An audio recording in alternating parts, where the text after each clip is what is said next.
Hello and good afternoon, good evening, wherever you happen to be. I want to thank everybody for joining today in Voice Over Agency Alliance Town Hall meeting. This is going to be a very exciting and informative event. There's a lot to get to, so we're going to keep the first part to a minimum so we can get to your question and answers as well, and answer as many as possible. Just wanted to do brief introductions before I hand it over. So we have here today, or we'll have 4 members of the Voice Over Agency Alliance. We have Deb Duckett, Stacy Stahl, we have Jeffrey Umberger, and we have Eric Shepard on board with us today. There she is. And we also have 3 members of the Global Voice Acting Academy, myself, David Rosenthal, David Toback, and Sean Daly, and 2 members of VOAA, World Voices, which are Peter Bishop and Dave Cavoisier. So with that, I would love to hand it over to Deb to begin introductions. And as I said, we'll be taking as many Q&A as possible. It's going to go until 6:30 today, Pacific time. All right, Deb. Hey guys, good to see everybody. So all right, now's the part where I put my glasses on so I can see. I apologize about the glare.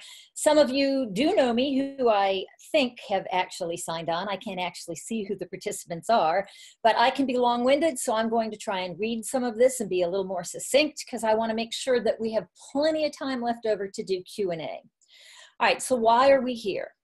After we give a brief overview, we'd like to open a discussion about the state of our industry. We really want to listen and discuss varying opinions. The VOAA is in support of raising the bar higher. All of us in the industry are seeing a huge change. Rates offered are lower, agents are seeing a decline in clients by refusing to take low rates, and those that are accepting bad terms perpetuate the problem. Casting directors, studios are all losing work. We're all caught in the middle. But our goal is not to criticize.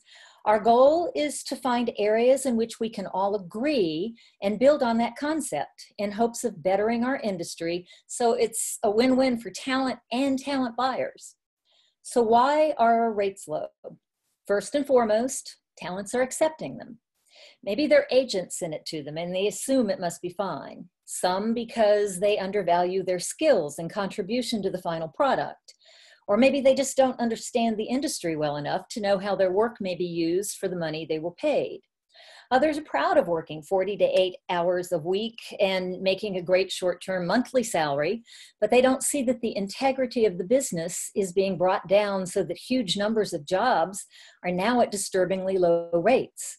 And if you're a good talent, why don't you think you're worth more? Perhaps they haven't considered how much they paid for a good mic, a nice studio setup, a monthly fee to connect with studios. They're devaluing their investment and I think their abilities. Those that hire talent need to keep generating work, and they're competing with more agencies and freelancers to get and keep that work.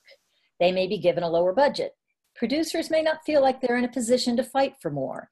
They may not have the time or inclination to explain use, how the rates work and why, what clients get for the money paid, the overall value of a good VO and how that can save money. What impact will choosing the cheapest talent have on the quality of the product? And if given a low budget, they may divide it differently in each case to appease clients. Has the percentage set aside for talent changed? Is the reduction in budget proportionate to the total budget? If the talent budget, used to be what, 20% in the past, whatever it was, does that figure remain the same? Or is it just the talent portion that's been reduced? Is there a perception that talent contribute less to the overall project? If so, why? Today, more clients want and expect turnkey products. So casting directors, studios, talent, all of us are taking a hit. Talent agents are seen as casting directors. Talent have studios at no cost to the client and often self-produce. The nation as a whole has a bargain basement attitude. I mean, look at the jobs posted on Fiverr, Voice Bunny, Craigslist, Pay to Plays. It's kind of an Amazon, Walmart mentality. We all search the web to get a great deal. I mean, we hate paying full price. We want it now and we want it cheap. Too often, a cheaper, faster, all-in-one delivery is accepted over quality. If it's cheap enough, you can just throw it away. And if it doesn't work, get another one. If a cheap VO doesn't work out, you can hire a new one or have the one you hired redo it at their own cost until they get it right, because it's not going to cost you anything. In addition, rates are low because some agents are accepting them.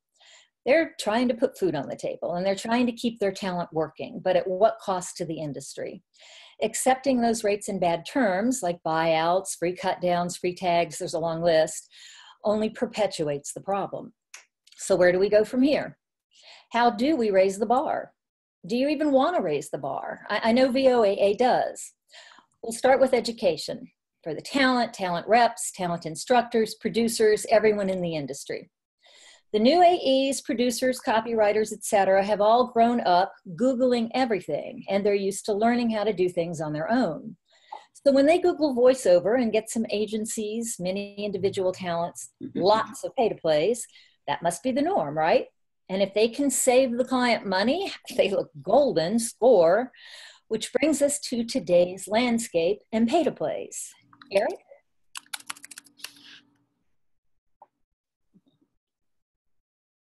I had to unmute. Muted. Hello, folks. If you know me, you know I've not been quiet about the pay-to-plays in the past. So they picked me to talk about this topic. Pick Mate Shepard, talk about the pay-to-plays. He hates those guys. So I want to speak about the pay-to-plays again quickly. They have been real quiet lately, which is smart, which is really smart. Because every time there's a new announcement or whatnot, then there's inevitably the backlash. So I think they said, perhaps we should shut up for a while. But as soon as they go dark, then everybody forgets about them. It's not top of mind. And so the conversation about them stops, but they're still kind of the dragon, like lording over the gold, they're doing well. There's no, make no mistakes. They're doing really well. Some agents are working with them and they still have not left them. Many talent still have not left them. That's a big thing. One of the things that we try to do is try to educate talent and especially educate agents. A lot of them know what's going on, but they're still working with these people. As more newbies come into the business and even more experienced talent that are now, kind of falling on hard times because of all the things that we're talking about now, they stick with them to their own detriment. It would seem that a lot of the clients are leaving, which is good, but, obviously not all of them. A lot of times, word gets out about what's going on, and the clients go, what? And then they talk, amongst themselves. So, they've been kind of leaving, which is good because, obviously that's a huge part of their revenue. But still, there's plenty of people that are, paying to play. So we've got these three components. I got crib notes here like a dope. We got the agents, the talent, and the clients that are all kind of, part of this thing, plugged into these, these pay-to-plays. And in my humble opinion, they're misinformed. Agents, they want you out of the business. They want you out of business. They want you gone, They want all voiceover work to go through them. And yet, still agents have partnerships with them. So, there's something that I'm missing.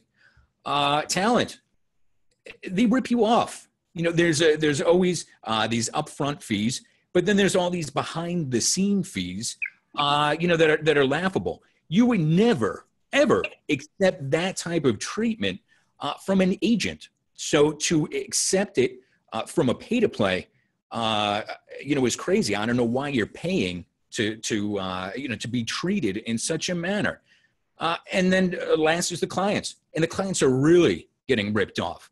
The money that you have earmarked for talent is being ransacked.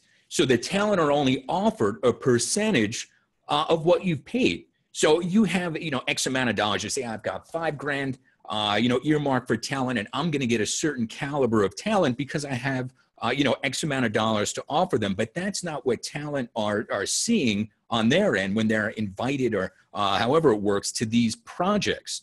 So you're not getting who you're paying for. You're not getting an experienced agent to help you find what you need. And so all these folks are kind of being railroaded, and a lot of them know it. We talk about it all the time. Tons of people talk about it all the time. They know it, but they stick around for the scraps. So, again, perhaps there's something that I'm missing. And hopefully, some folks will chime in later. The pay-to-play model obviously isn't the only thing hurting us right now. As I said before, the huge influx of new talent, a lot of them brought in by kind of unscrupulous coaches, does not help. Talent and even agents accepting lower and lower rates, like Deborah said, that does not help.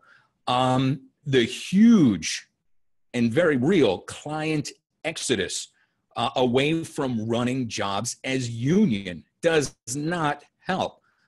This is hurting us. But the pay-to-plays are still a huge problem, and they're going to continue to be until everyone sticks up for themselves, until they, kind of circle the wagons, and they decide that they're going to look out for the industry and refuse to do business with them, refuse to do business with any entity, that is out to do us harm. So the real problem, one of the bigger problems that a lot of people don't discuss is that certain pay-to-plays, we don't name any names, have kind of set themselves up as the gatekeeper for a not small percentage of union work. So these are the same companies that have been, outrageously shady at every turn, and now they're in charge of union work. So, not all, but some, a lot. Do you trust them with that? So people are coming to them looking for union work, and then they steer clients away from running their projects union and towards their, teeming masses of paid subscribers. So this is a huge concerted effort to undermine the union and to undermine actors. And the talent agencies that do work with these types of people are complicit. So they're steering this work, union and non-union work, away from the pros, away from those who charge, realistic or fair rates, or want the percentage that is due to them from the client. They're taking these jobs away from the agents that are still working with them, for whatever reason. And this is a huge nail in our coffin. And as long as this is probably going to come up a few times during the evening, but as long as people accept it, or as long as people choose not to talk about it, this issue especially gets on people's nerves. They go, I've heard it before. I'm sick of talking about this. I'm sorry. Am I boring you? Some folks seem kind of done with the conversation, but again, it's still happening. If you kind of roll over, if you accept it, if the union or union talent are going to roll over on it, it continues. And when it continues, voiceover talent lose their livelihood.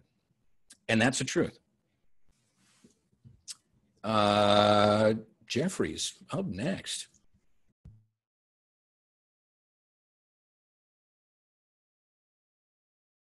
Town hall for VO. I think it's an amazing thing that we can all come together and express the state of voiceover, which I think is in jeopardy. I think it's in jeopardy for union, it's in jeopardy for non-union alike. I'm amazed. I'm jaw-dropped at 500 plus participants on a webinar on a weeknight when you should be auditioning. But I'm so glad to be here among the Voiceover Agent Alliance and VOAA and GVAA. I think it's important to stress that jeopardy that we're all in. I've been an actor first, going all the way back to 1983. Think about what you were doing in 1983. If you were alive then, or if you can remember back that far, the amount of money one of my classmates in my acting class got for it wasn't Folgers, it was another, maybe it was Folgers, it was a coffee commercial, was $35,000 for a year. And that was not exceptionally high. It was a normal rate.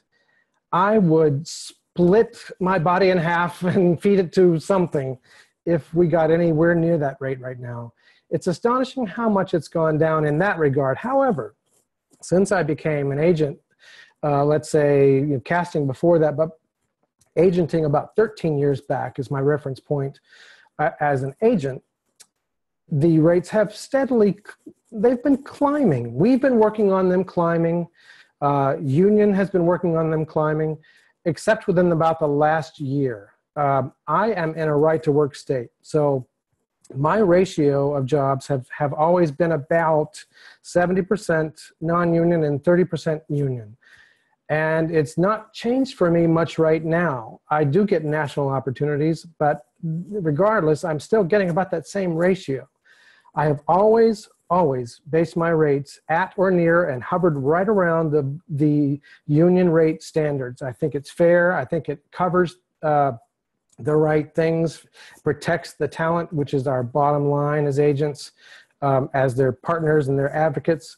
And what we're seeing right now is language changing. I came across this scenario in the car today of myself going into a theater as a father. And I get my ticket, I show it to the ticket taker, which I used to be one, and walk on through. And then behind me follows my edits, my lifts, my cut downs, and my versions. And they say, well, ho, what's going on? And I say, oh, that's okay, let them in. Those are my edits. Aren't they cute? And those are my lifts over there. And those are my cut downs, those like stepchildren. And then those are my versions. You can let them in or not, it's up to you. So they would not let us in, right? They wouldn't let us in. And that's what the agencies are trying to do, not let them in. We're trying to stop the erosion. And union won't let that happen. That's why my rates, I want to talk about what my rates were non-union versus union.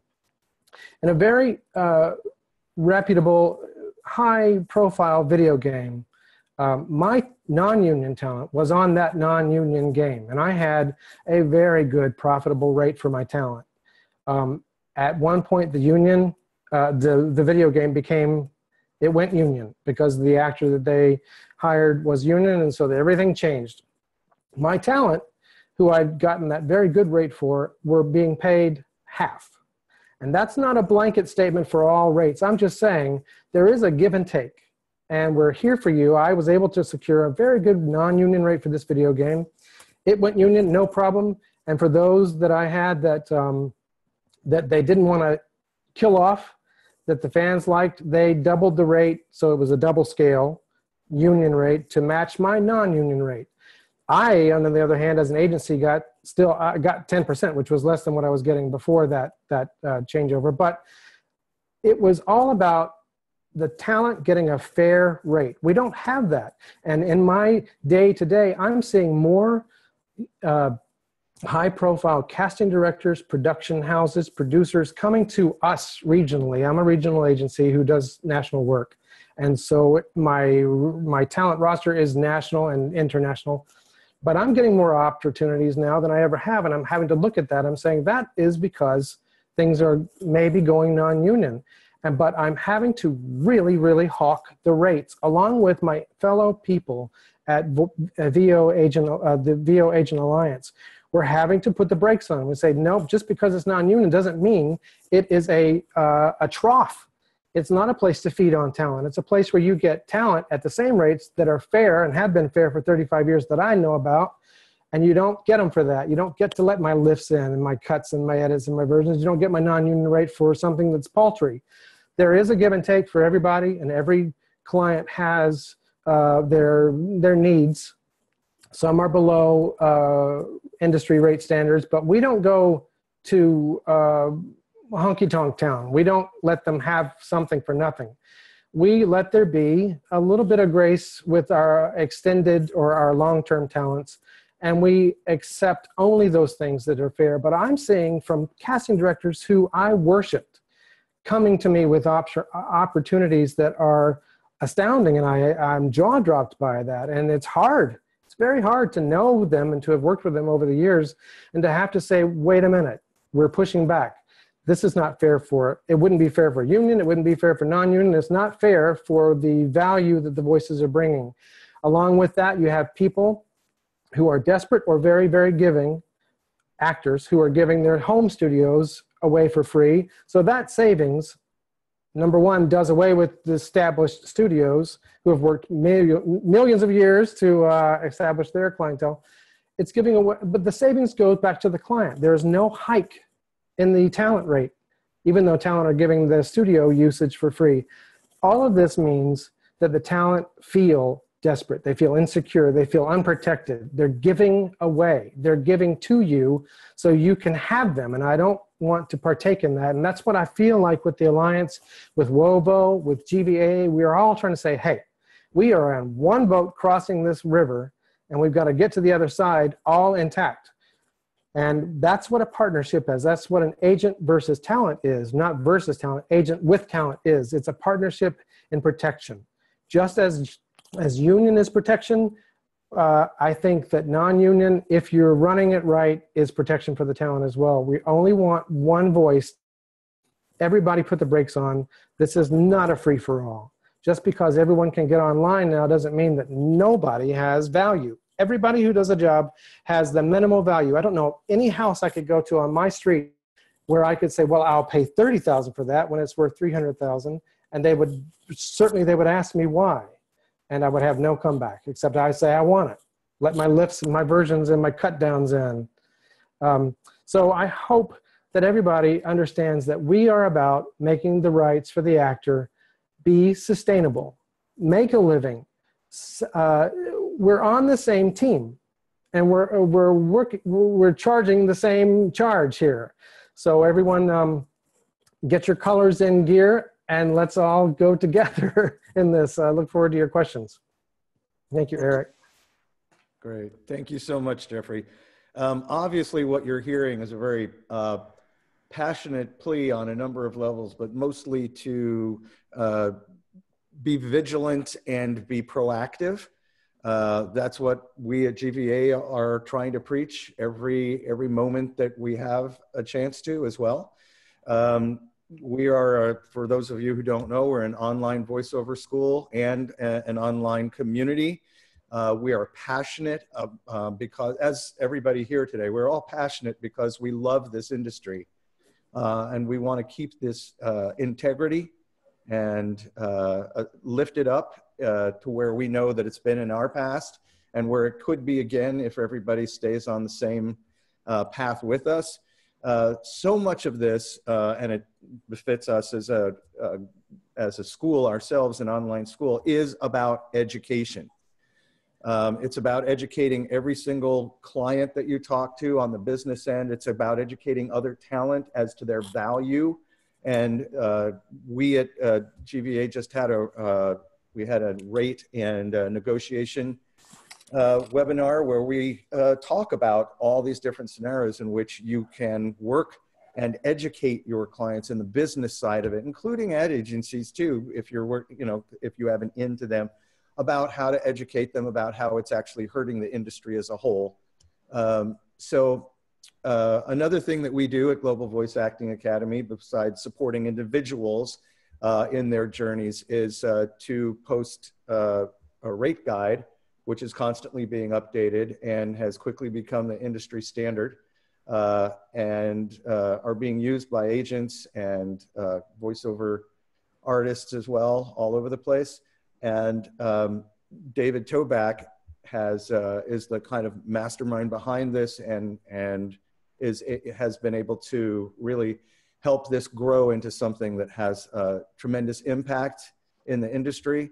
So I'm going to let him talk a little bit about that, and then we'll also have Sean talk about membership and how you, through GVAA, can also stay up to date on all the latest stuff that's happening and ask specific questions, et cetera, about your business, et cetera. So David, man, it looks like David just is not here all of a sudden. So, so what we're going to do is we're going to have Sean talk about membership first, and hopefully David will be back in a minute.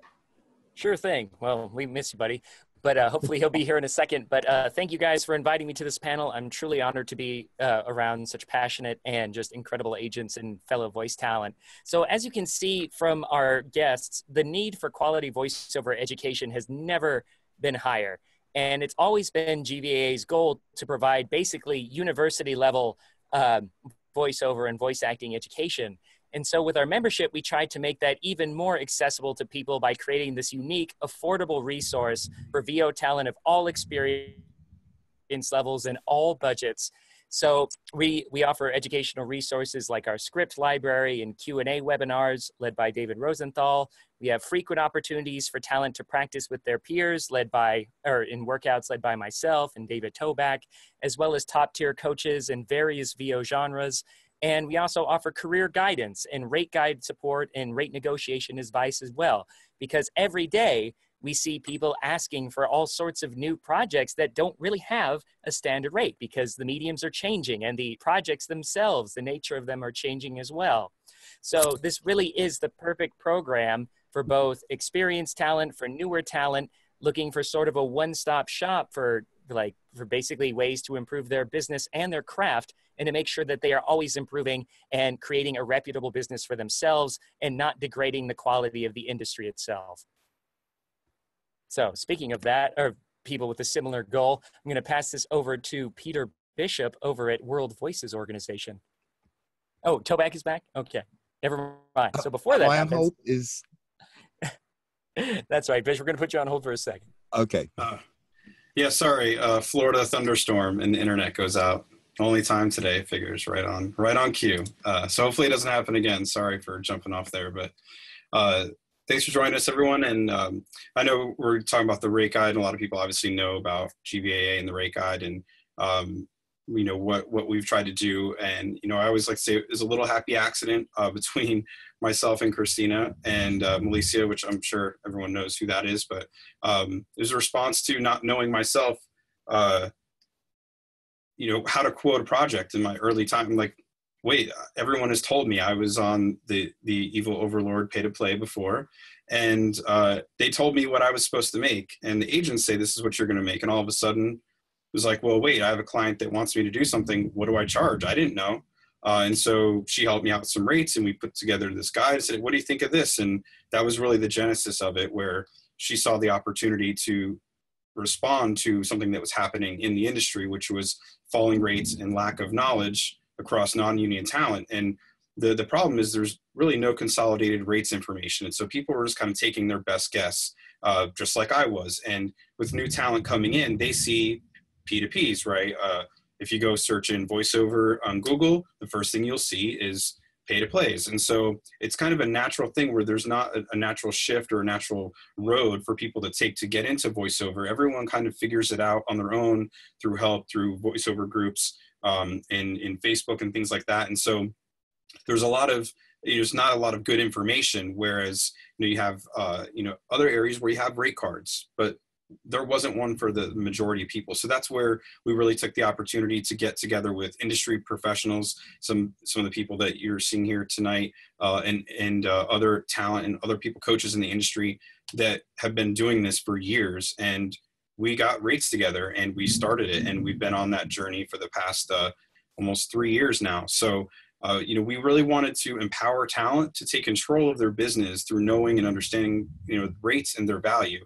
And that's really the problem. People see as like, oh, well, someone will do it. And, that's kind of a mindset right now where, oh, well, someone's going to do it for that rate. Well, it shouldn't be you, and we always like to say, if a plumber comes to your house and tells you that it's going to be $500 to fix, your problem, you don't say, well, I think that really should be about $50. You kind of listen to the guy that knows what he's talking about. Electrician comes, you don't tell him what his rates are or her rates. You listen to the experts, and that kind of has been lost in the arts, and where, we kind of we don't understand the value that we do bring to projects. And so that was really one of the genesis of that. And We really wanted to try to help educate, as David Rosenthal talked about.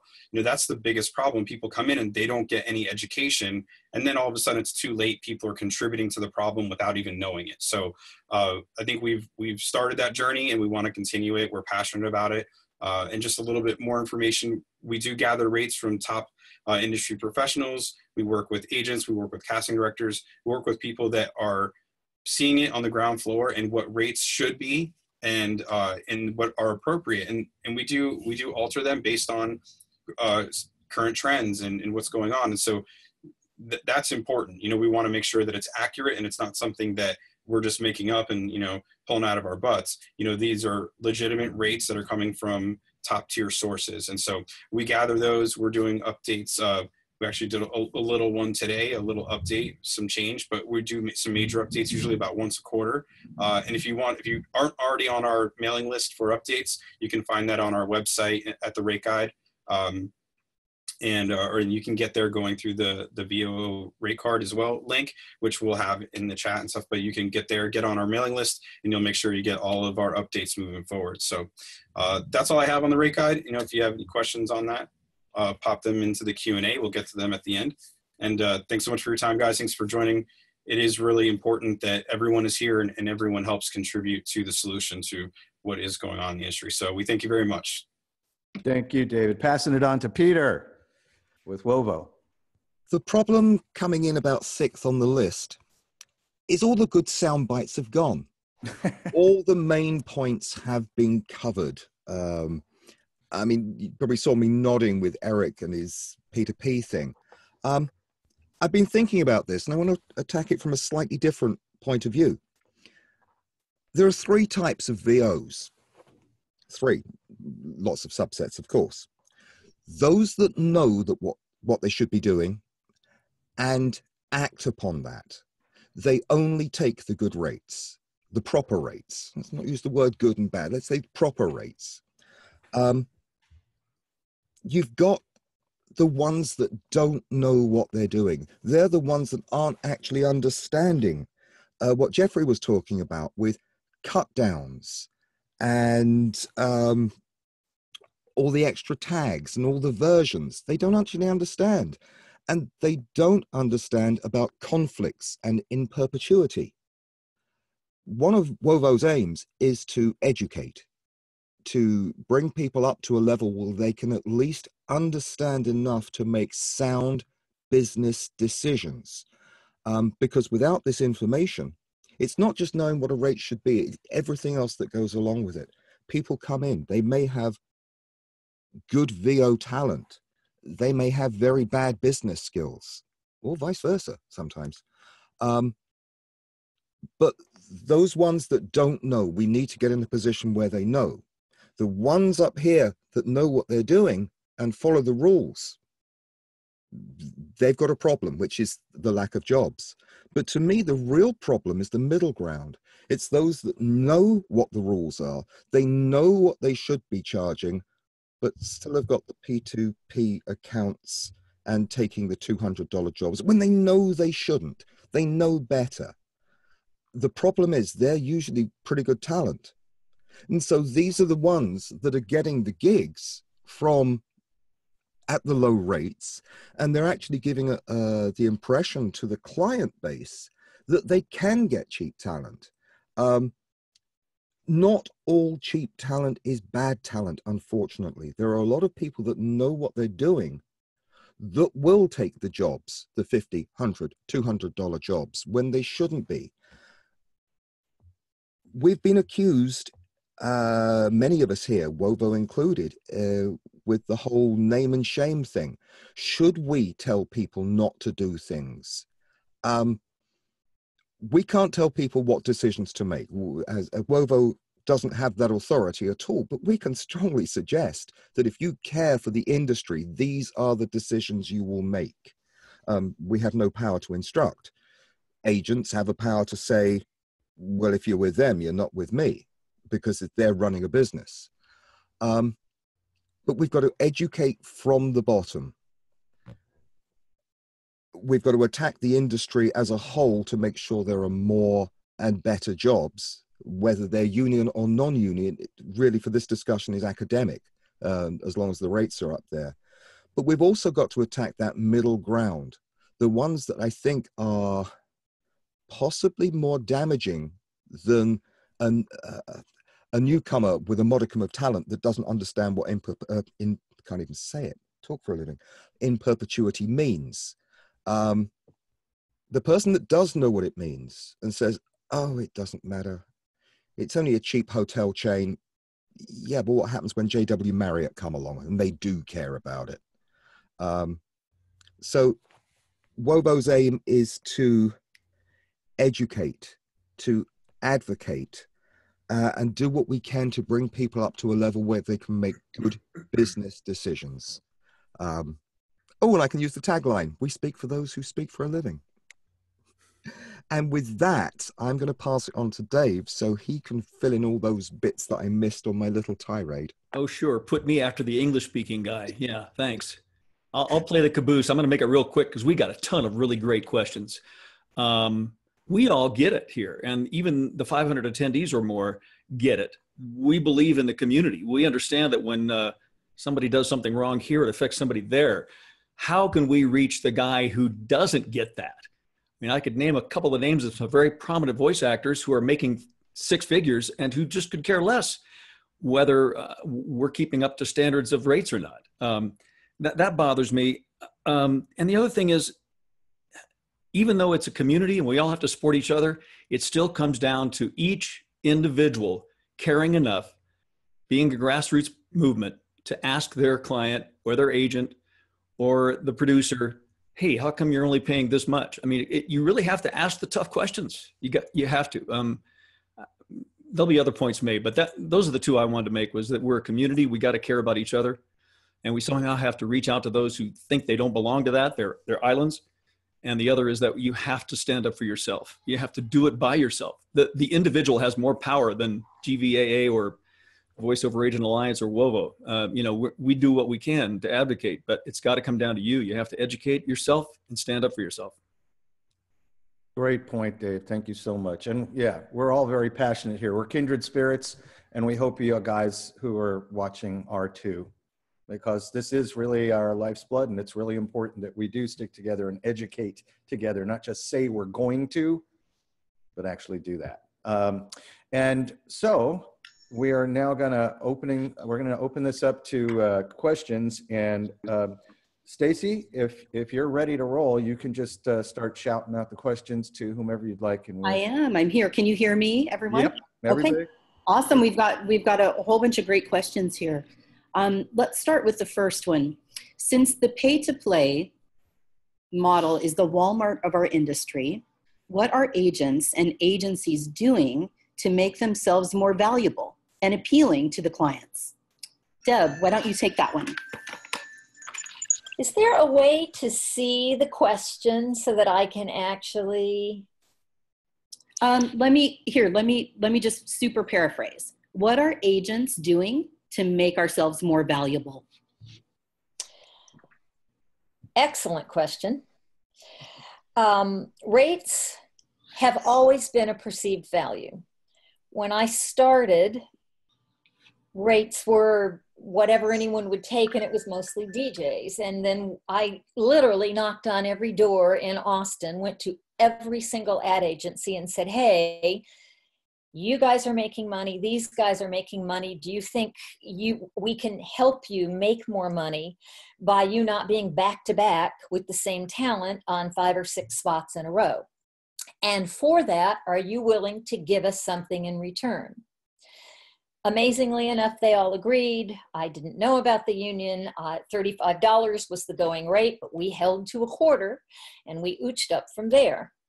So in order for agents to show a better perceived value, in order for us to show that we have something that they want, we're going to have to make sure that our talent are better than anybody else out there. If there are really good talent doing work for very little money, if I'm a producer and I can get the same talent for nothing, that's what I'm going to do. The goal, though, is to have people who can get you through a session quickly, who show up on time, who can take direction well, who have those little nuances well, people who actually can deliver the copy. And our goal as agents is to put the correct talent in front of their faces, and then make sure that that product sells.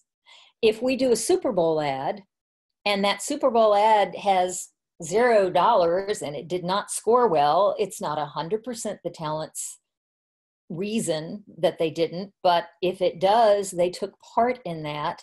And we just have to make sure that we are all in a position to say, yeah, we can give you something that you can't get elsewhere.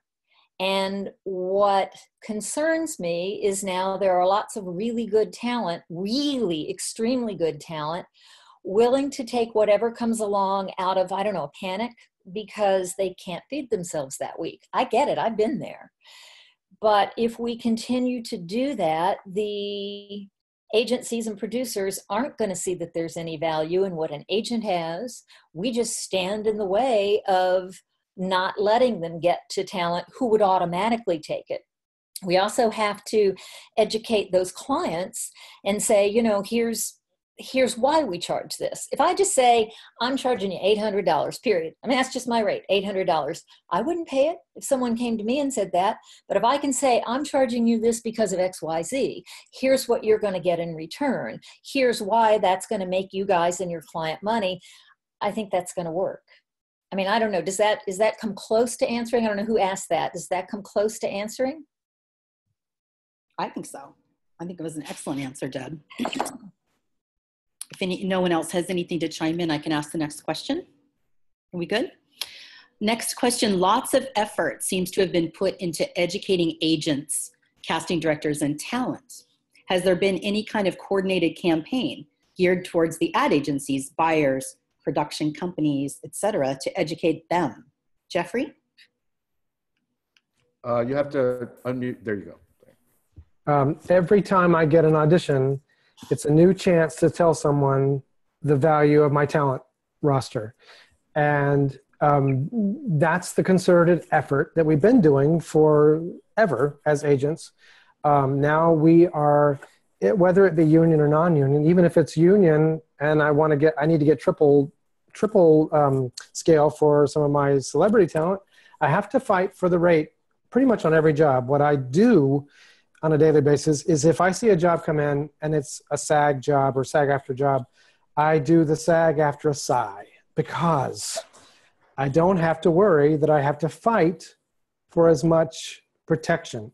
However, there are clients and buyers that are also former actors or, you know, on the side, whatever, by careeral people who understand rates and don't go dipping. So the concerted effort is to say, all right, here's what it usually would be. Here's what it has historically been. Will your budget meet that? And if we get a no, or if you can tell sometimes when they've gone reaching into ditches and under pillows and everything else for anything, you can tell that they're either going to go for your rate or not, but you have to stick to it, and we do. Those of us in the Alliance and WOVO and GVAA, we all stick to what is basically across the board, union or non-union, a fair rate for the value that a voice being recorded for something you're going to sell something for is going to get a return on. And if you go into that, the only reason to go into that is because you have some relationship where there's an understanding. It's not charity, no, but it does have a little bit of a hardship, so we can go there. But the concerted effort to answer the question is that we reach out and say, here's what is normal. Here's what's been normal for years. And it usually increases every year, just like the interest rates or just like anything, inflation. So it's gone up. So we could go up, or we could maybe offer you last year's rate if that's going to help your budget. What I find is that you have the desperate nature, the insecure, those that feel like they're not going to make it unless, and then you fill in the blank, unless they offer their studio for free, unless they offer 50% off, unless they do it for free, one gratis job per year, then we can't compete with that because, folks, the numbers in their closets is a staggering thing of actors who are undercutting unknowingly, knowingly, and vindictively. So we have a real big fight on our hands. Those of you who have stuck it out and studied and continue to coach with the best, or coach with the ones you can afford. Those of you who work toward making your value top itself from the last time you heard of them, that rate should reflect that. And the desperate nature of those in their closet, not that closets are bad, because a lot of professionals use their closet for that, but the desperate nature of the giveaway erodes everything. And that's what our whole fight is about. It's when and I say this in the nicest way possible, when the inmates were in charge of the asylum, that's when things went awry. And I don't mean that people meant to do it. I just mean that when it went out of agency realm, or when it went out of production company realm and into just anybody Joe Blow digital who could and didn't know, that became the normal. Now we're hearing all this normal, so to speak, that is unlimited edits, lifts, versions, cut downs. That was never mentioned before a year ago or 2 years ago. And these are historically successful casting directors. Again, I can't get over who's offering or stipulating that's the way it goes. And I have to say, I'm sorry. You won't believe how many jobs we push away. And do you know how hard that is to get up every day and have a roster of 600 people and to say, I'm sorry, I got to push that away. I can't give one of them that, because if I do one, that's 599 people who are going to suffer the next time. Anyway, the pushback or the setup is that we have minimums and we're all worth something. And it's been established and we're not going below that. I think that's what I meant to say. Thank you, Jeffrey. The next question, this is for the GVAA folks, looks like. Why don't you work with SAG and AFTRA on the rate structures? Why have your own? David, why don't you talk? Sure. Well, I think there is a difference between union and non-union work. There's a lot that goes into a union, what you're paying for union. You have your insurance, you have union protection, you're paying for the union itself. They're two different worlds. And quite frankly, I'm not sure that there is a willingness. We looked at union rates, but the non-union world is different in different rate structures. The union doesn't look at certain rates the same as broadcast or that non-union narration rates. There's certain places where non-union rates are higher. And it's something that I think we would welcome. I think that there has been a little bit of a split as far as, well, this is what the union rate is, and they're not really concerned with non-union rates. And that makes sense. I mean, they're not there to protect or to help the non-union folks. The union is there to protect their members. And so it's like a teacher union. They're not out there helping people that aren't teachers. They're helping people that are teachers. We just happen to be similar professions, just not in the union. So that's why there's a little bit of where that wouldn't happen. I mean, I think that would be the perfect scenario that we could, but that just hasn't happened yet. But hey, having said that, we can always look forward to it. Yeah, we always love to. Having said that, we do work as closely with SAG union rates as possible. Mm-hmm. We work off of that in creating and understanding, at least from my point of view, in terms of every which way that we educate through GVAA. We're always talking about creating a standard and fair rate, and we believe that sometimes the union rates are even lagging where what we propose on GVAA actually for a couple of different types of work, and we're trying to educate them as to where that market is. But it's understanding the market at the same time. It's understanding the market and understanding how to raise, by raising the tide, you're raising all boats. So yeah, I think, and the union, is the union guide still part of the rate guide at all? I mean, is there? It's no longer on our site. We do link to it. Yeah, we link to it. So correct. Yeah. Right. So you can still access that at any time and compare notes, if you will. Yeah. Can I just jump in with something there? Peter, because there's something that comes up all the time, and I feel duty bound to say it whenever it comes up. people can look at the union rates. They're easy enough to find online. And if they see, let's just use hypothetical numbers. They see something like it's an internal explainer. It's a Cat 1 industrial. They'll see a rate, let's say $450 on the union. What you have to remember is the producer is paying that plus roughly 25% because they're also paying health and insurance. Right, so if you go along and if you say, well, I'm going to charge you union rates, that will be $450. No, you should be saying $650 because there's a lot of, because as someone that's self-employed, you are paying your own health insurance. You're paying into your own pension fund. Whereas, so you have to charge the differential.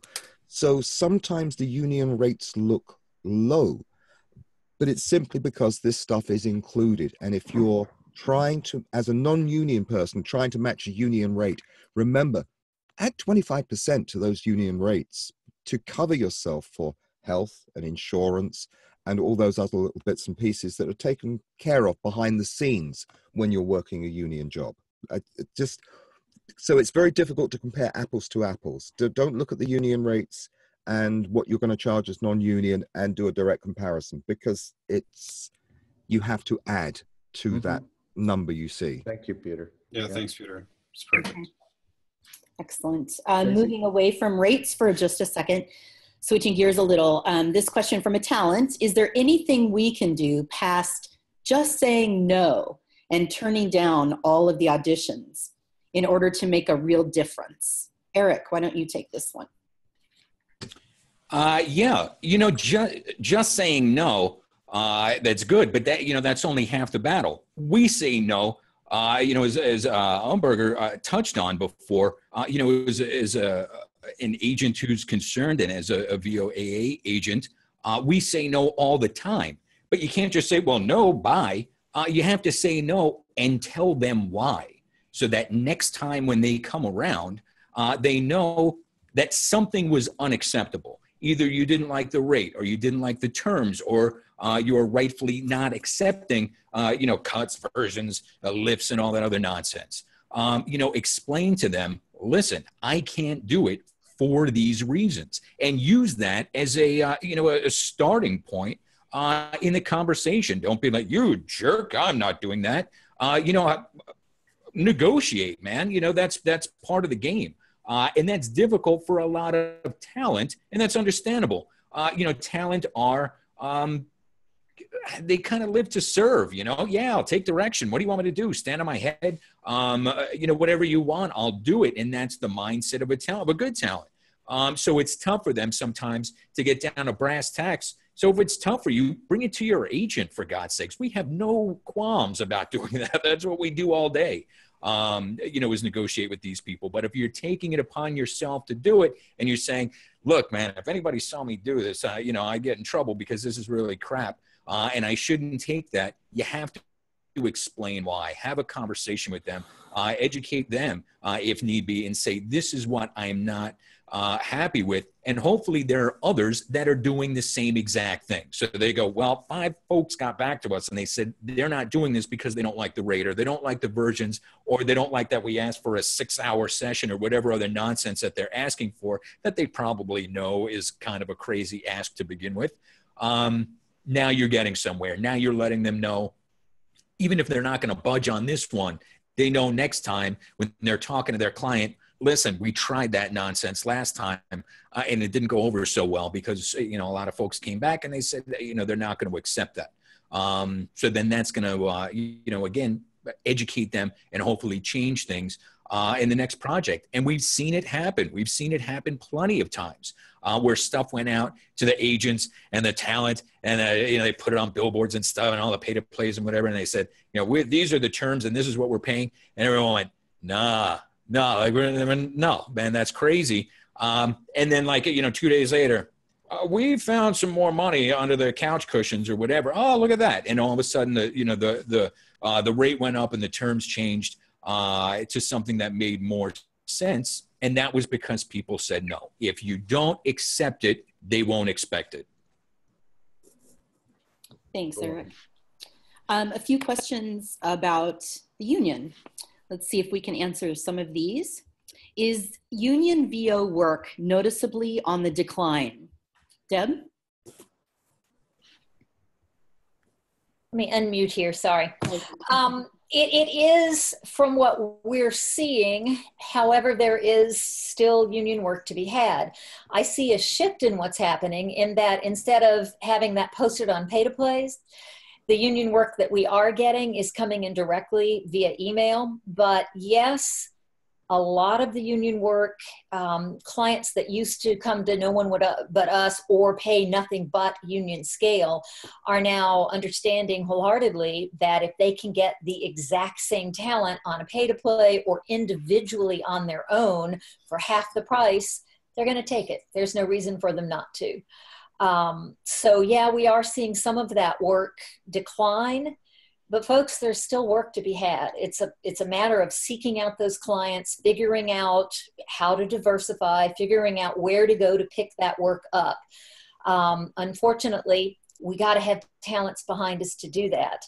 If the talents choose to work for tons of jobs that are non-union at such low rates that it destroys the industry, we're not going to have an industry. That's it. Thanks, Deb. The next question, another union question. Where is the union through all of this? And why are they not more active in helping to ensure ethical practices with at least their portion of the jobs on pay-to-plays? Jeffrey? Well, I mean, I don't know where they are. I mean, I feel like sometimes that the voiceover industry is what you do when you're not on camera. And sometimes maybe that's what it is in people's operations when we're a little bit of a stepchild. But I have been in situations where the union completely stepped in and saved things. An audiobook producer here in Atlanta recently is the story of that, where the union actually did step in and make things great. And I applaud that. And I look to that as a guide on what they think is important. Other times you think, okay, we're rattling your cages. We're trying to say, now I've already stipulated that in my case or in my region or whatever, my influx has not really changed.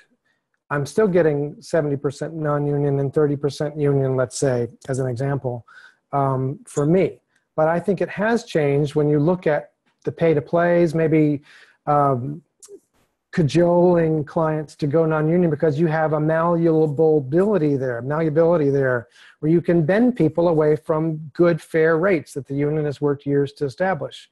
All of us want good, fair rates, and I feel like if everybody involved in the game, union or non-union, is not 100% on their job every day for the talent, somebody is letting us down. It could be me one day when I let a job go by that should have gotten a little bit more, but we play every day as we play every day. We try to keep things rolling.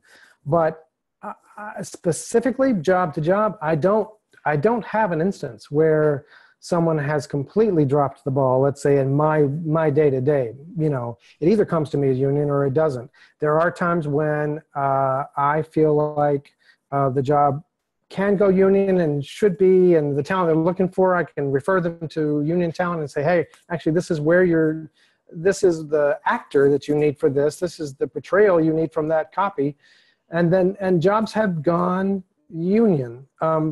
However, we also have ultra low budget union jobs for film that I have booked, someone on, and I don't have an ultra low budget voiceover category unless it's charity or unless it's my 1 year gratis that I give away my agency fee, not the talent rate. So I really don't know how to answer that question. There's nothing specific I can point to. I think everybody in the game, union or non-union, if you don't wake up every day and do something that forwards the motion for fair rates and combats what's happening from the people that are devaluing it, we're all to blame. Those of us who don't do something. I feel like everybody on this panel tonight, look at what we're doing. We're here, it's midnight here in Georgia. No, I'm just kidding. But I mean, we're trying to come together and say, hey, These talent have worked years. They've worked like crazy to try to get their studios, their training, and they're going to peer groups, and their demos are thousands of dollars. Why are you not going to pay $50 for their home studio? Why are you not paying them a fair rate that was $100, $250 later, higher last year? What the heck's going on? So I don't know, but everybody that wakes up in the morning and goes to bed at night, if you didn't do something for raising or maintaining VO rates, whether union or non-union, shame on you. Could I just jump in real quick? So Armin said something about this in the chat, and it was that clients need to be educated, and with internet taking over and video being, just the newest thing for businesses, there's so many more opportunities, so many more businesses that don't even think, oh, this needs to go to an agent.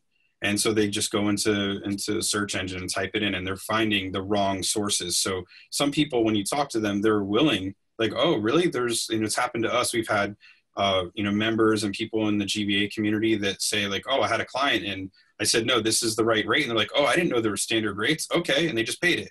And so sometimes it's just pure flat ignorance. And because there are people just coming into the industry or coming into speaking voice that have never done it before and don't know how to do it. They're not trying to get, it's a national TV commercial. It's an explainer video or something. So I think it's, as Armin said, it's also our onus, every day, as Jeffrey said, that we as talent educate our clients and buyers in a professional and nice manner as to what our value is and why our value is that, so that we can help, spread the education. And I think, and I also think that there are far too many people out there, far too many voiceover artists who are scared of losing that job because that job means that, you remember the Sally Field, oh, you like me? You really like me? I feel that there's that mentality out there, and people will lower their standards to be liked, to get that job. But what they're doing is such a damaging thing in that. Plus, it means that there's something wrong with you in your ability not to go out there and understand your value from the very beginning. If everybody did understand their own value and their own worth and had the tools to be able to speak that effectively, which is all we try to do at GVA day after day after day, that's all we try to do through our webinars, through our Q&As, through everything. We're trying to get people to understand they do have the power. I think people just are scared. Yep. It's the insecurity that ruins everything. Don't be insecure. We have to understand that people that run businesses, their goal is to make the most profit. And so if they see an opportunity to make more money, that's what's going to happen. And there's production companies that are like, well, I don't really need top quality. Let me just see who I can get. They're going to save the money. And so the people that are willing to do it they essentially just create this bigger and bigger and bigger market for lower rates. So, it's important to kind of understand that, a lot of people that are in the arts and that are creatives, they don't necessarily think from the nuts and bolts of a business where they're thinking, well, I can save $200 on this. We're going to do it. And I don't care, because somebody will do it. They don't care about your talent. They care about their bottom line. And so we have to protect our bottom line. Yes. But Dave, can I please interject that? What you're saying is not a new thing. That's happened since day one of microphone. And people stood up until recently when the inmates took charge of the asylum. And I'm not knocking anybody. I'm happy to be an inmate for one day to see what it's like for you. But it's not different now. The only thing that's different is that people are bending over. And you know what I'm talking about. So stop it. Okay, can I interject something really quickly? So the internet has opened this world up to anybody and everybody who can hang a shingle and say, I'm great at it. Okay, we know that. And it goes back to education. We had a national campaign that we had for years. That campaign, that ad agency lost it. A year later, recently, a person came along who said, hey, I've got this now, and it's now all non-union, and we want to include you because our client really likes you, but we can't pay this rate. They had double the amount on radio and about a quarter of the amount on TV. So I simply went to the person and said, hey, look, let's talk about how we work, not about how the union works, how anybody else works. This is how DB Talent works. You're paying double on radio. You're paying this much on TV. I don't know what you're going to do in the long term, but let's talk about this. Bam, we landed all of the roles, got the national campaign back again. They're happy. She's now feeding me a gazillion questions. And not even just for me, we want to post this. We're getting ready to post this. Can you tell me what the rate would be for XYZ? I want to make sure I'm in line. She just didn't know. She's young. She's coming into it new. She had no idea what a perceived rate should be. So again, it falls back to everybody educating. And I mean, have I done my fair share of mistakes? Sure. Oh my gosh, did I make mistakes along the way? I'm trying to get better at it. And I think that's why we're here. So all of us do. Great. Thanks, guys. Another question about the union, and then I'll move away from that topic for a moment. Let's see, Eric, I was going to throw this one to you. Question, as non-union and union rates both degrade, do you forecast the elimination of unions? Oh man, I hope not. Union rates are usually, pretty much union rates. To preface, and I'm going to try to be brief because everyone's real long-winded, for God's sakes. There's this idea that keeps coming up, this concept of, the union world and the non-union world. And I don't really see that as a thing so much anymore. When you have talent, union talent that are, for the most part, I mean, come on, almost all of them are doing non-union work. That kind of blurs the line a little bit. You have union, folks who this, well, only the best talent, once you get to a certain degree as an actor, then you're automatically a union actor. And there's amazing actors who are kicking ass on any union talent, and they're not union for whatever reason. Or they're FICOR, that's like the default way to join nowadays. It seems to be FICOR, so you can kind of have your cake and eat it too. So there's so many ways that there's this kind of blurring of the union and non-union world. That we're really all in it together, for gosh sakes. The problem is, there's a lot of work that used to be union that is going non-union, and I've seen it. I've had clients, and these aren't little clients. I mean, they're big clients, that were doing big national stuff, and it had always been union with us, and then they went non-union, and the rates were like, what? Like, are you kidding? And this wasn't out of ignorance. They knew exactly what they were doing. And again, not to beat a dead horse, but there are talent that are accepting these rates. There are agents, shame on you, that are accepting these rates. And these people are no fools. They understand that. So they're going to, to seek out these bargain basement rates to the point where there are productions that the whole production would have been union and they're going non-union just to take advantage of the bargain basement voiceover rates on the dang project, on the dang commercial.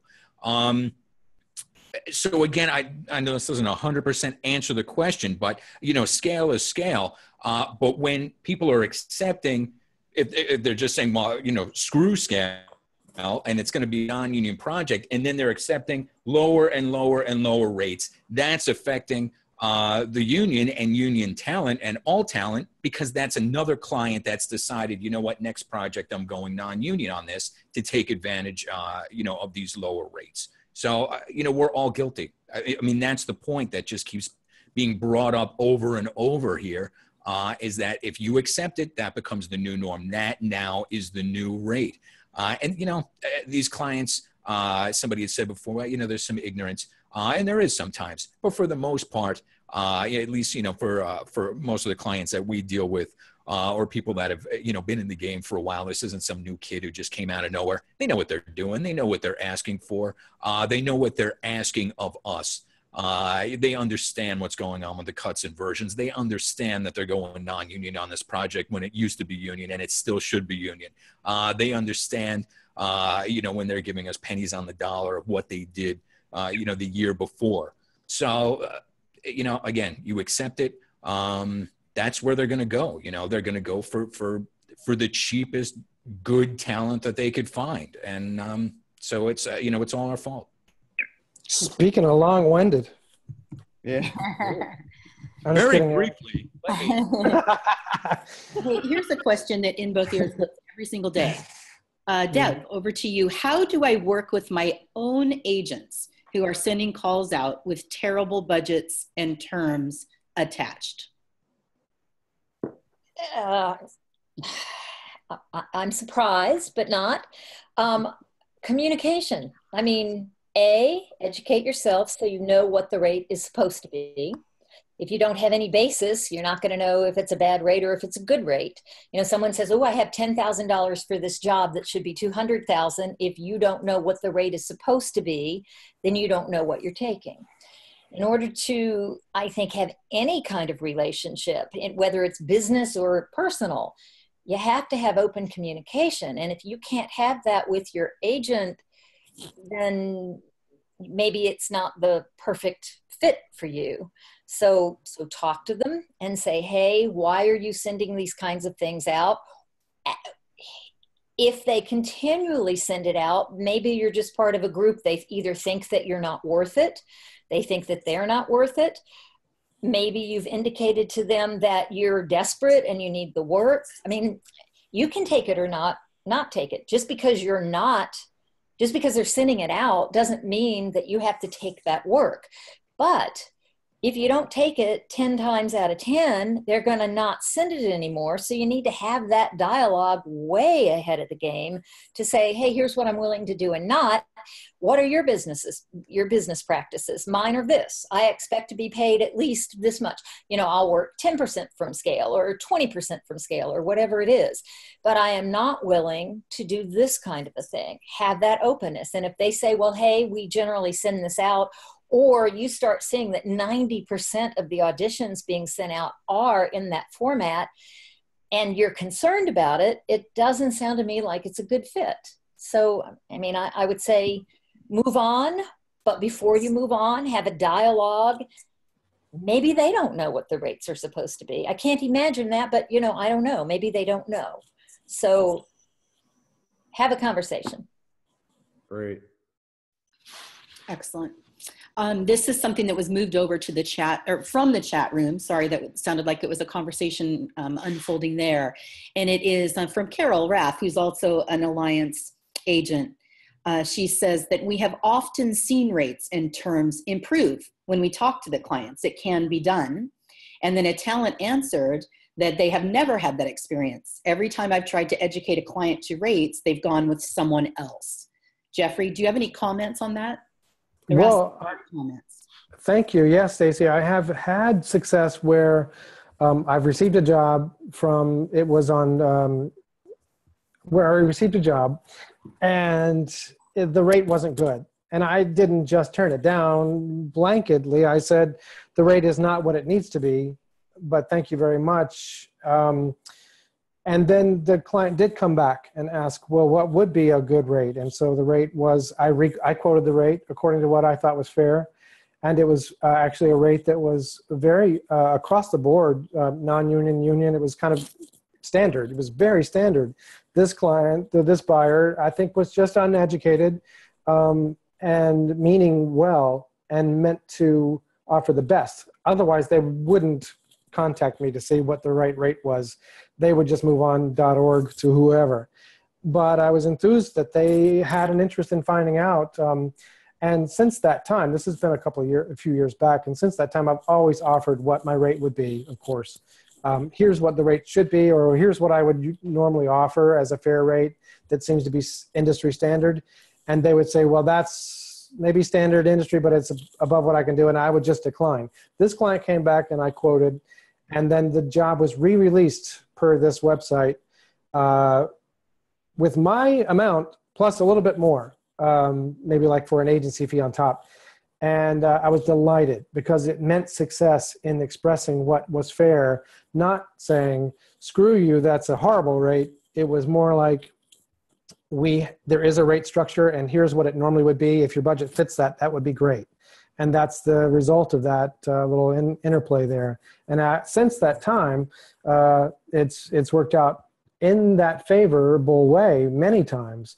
Other times when you know, you can tell the second you email or talk to someone whether that interplay is going to result in anything or if they're just going to move on.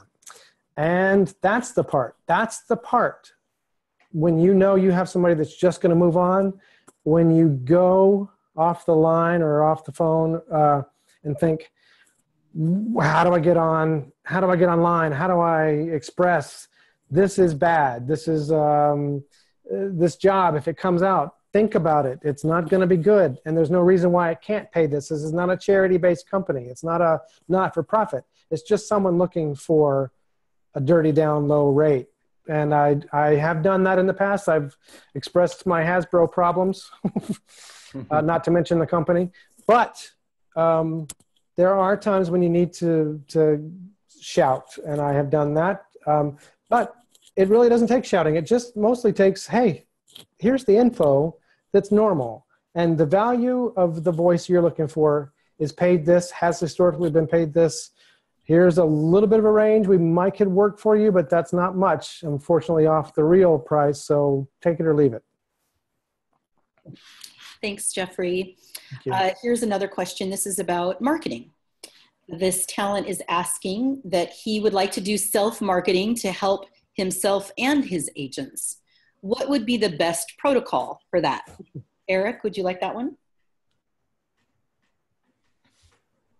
Hey, look, if you're out there through your own marketing efforts, and then you're running a job through us, and people know you, great, But as far as talent's own marketing efforts, that's not 100% my concern.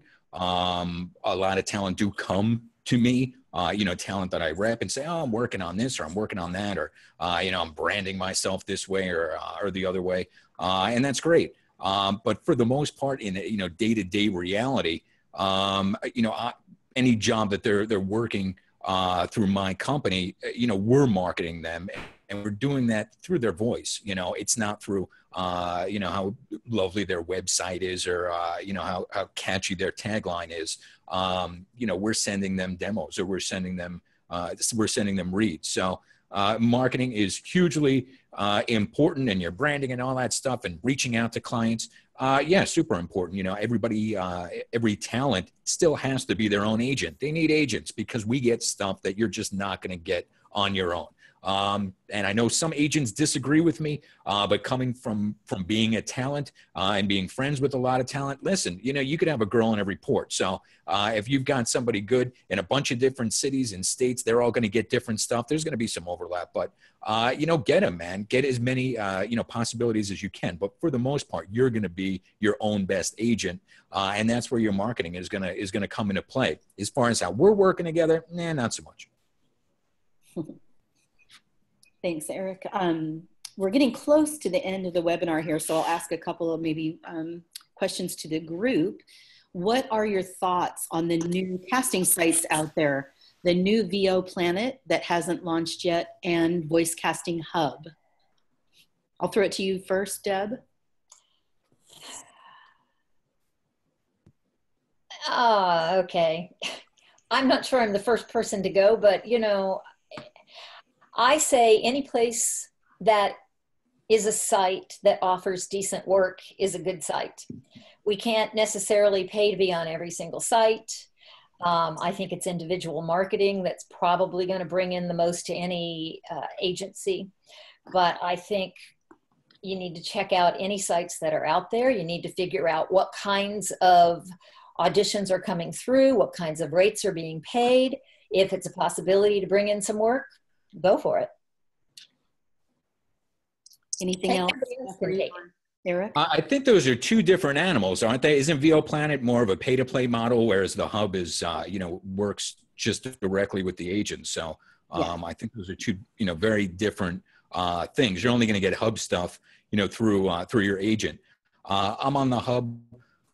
We've been working with them. They're just getting started, so we're still kind of kicking the tires and working with it. So that's still kind of a wait and see thing, but there's a lot of folks that are signed up for them. But you really got to do your homework with these pay to plays. Again, most of them are bad news, man. The whole concept is that it's anybody with $1 in a dream or $300 in a dream and a snowball mic. For the most part, they're predatory. So, you know, you really, really have to be careful. I know there's a few good guys out there, and I don't want to lump them with the rest. I don't want to name any names, good, bad, or ugly. But man, really, really do your due diligence. Talk to folks that have been around the block a few times. And I think everybody, you know, for the most part, has an understanding of who are the ones that perhaps could be trusted and who are the ones that we definitely need to run screaming on fire from. I want to throw something else in there if I can, just to follow up on that.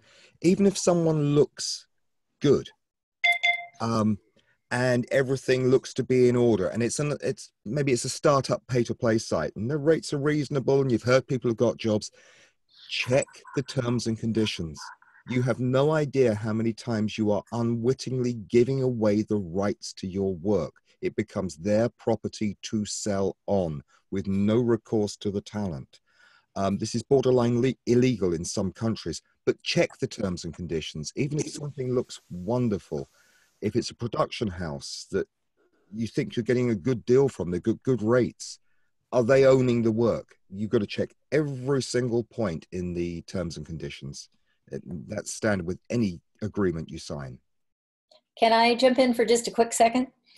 I think either way, why would you not want to run that through an agent?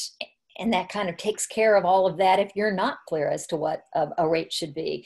I know we've got a few talents who were on some pay-to-plays that personally I'm not a fan of, but they had a client come to them with a job through that client to us. We were able to negotiate full price, and they're now on a national campaign at full price. So I'm not trying to say every pay-to-play is bad. I think we've already addressed that. But you're right.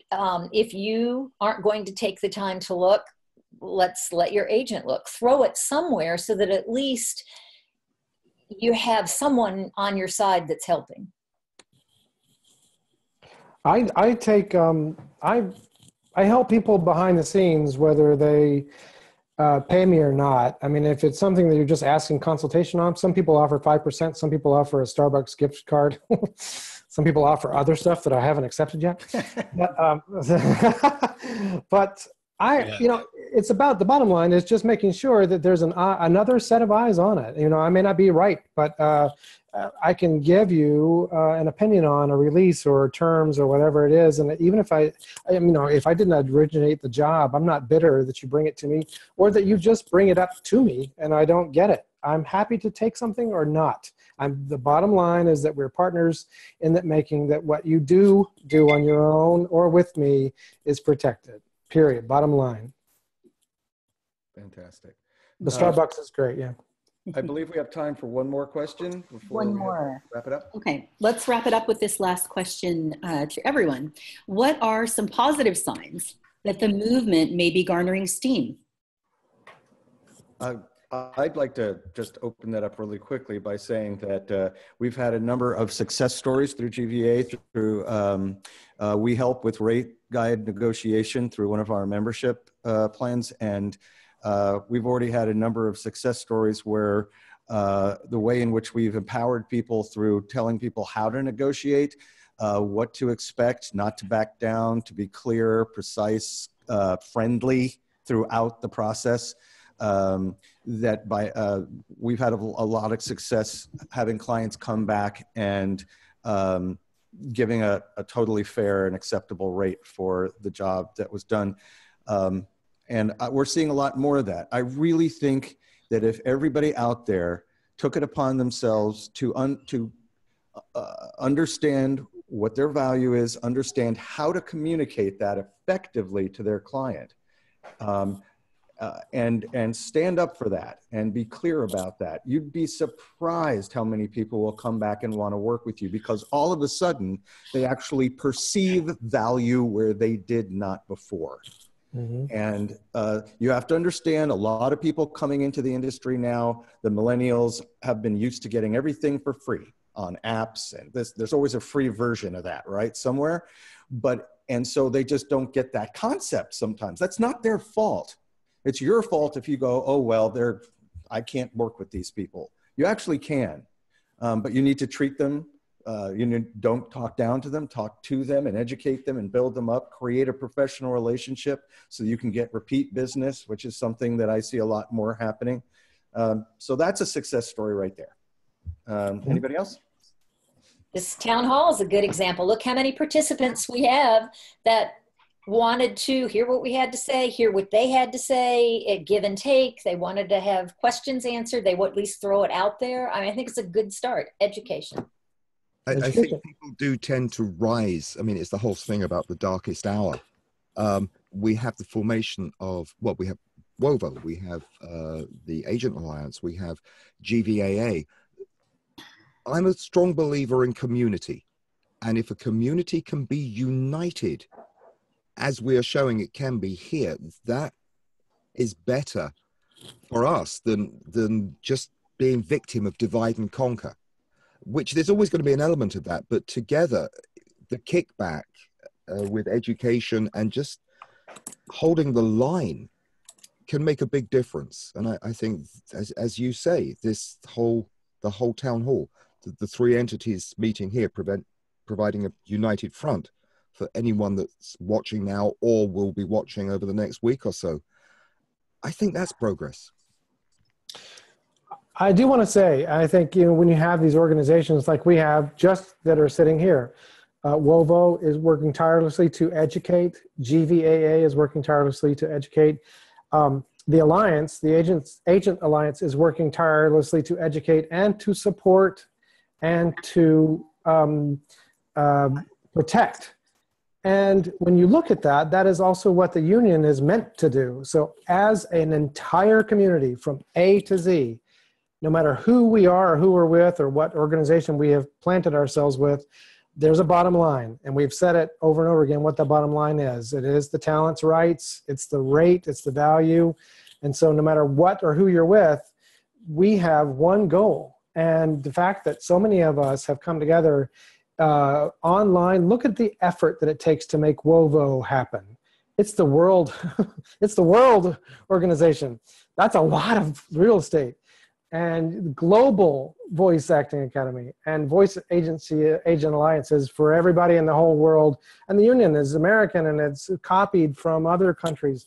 We are all trying to make rights be what we are about. So regardless of what you see us as doing, there's an enormous amount of work and effort going on beyond daytime hours that is all geared toward one thing. And so those of us in it, we're proud of it, we're tired from it. And those of someone or whoever who is playing a slack role, get to work.